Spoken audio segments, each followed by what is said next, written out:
When I made this project, I played all the instruments myself. All the sounds, all the everything you hear aside from the spoken voices is done by myself.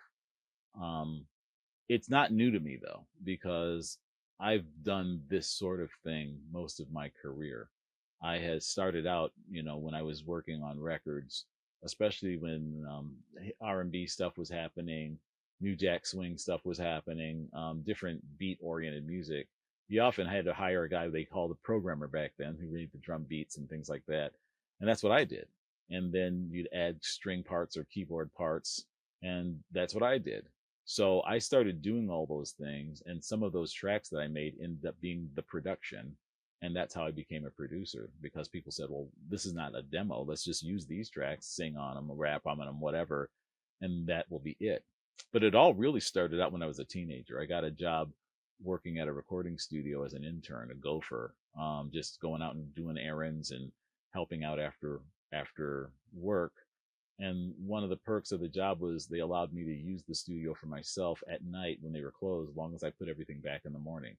So I had to learn how to play all those instruments and do all those things, because I really wanted to be a songwriter and I wanted to make my own music, but I didn't have the ability to hire people to do that. I had to do it myself, because necessity is the mother of invention, as they say.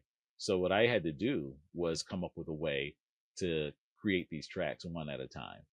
And I would see people like Brian Wilson from the Beach Boys, or even I would read about Ray Charles playing music one instrument at a time and sort of building up the tracks.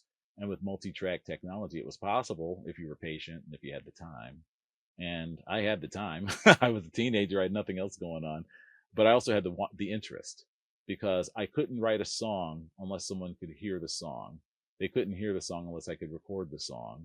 I couldn't record the song unless I had the people. I didn't have the people, so I had to become the people.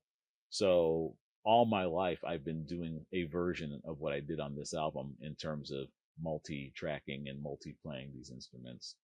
When Stevie Wonder did, things like Intervisions and Fulfilling This for Finale and a lot of his classic albums, he did the same thing. A lot of the instruments he played himself, one at a time. And another great classic album is Todd Rundgren's album, Something Anything, where again, on I think three sides of the album, I think he played almost all the instruments himself. So I'm not new at this. I'm not unique at this, but I'm inspired by some great records where that was the process.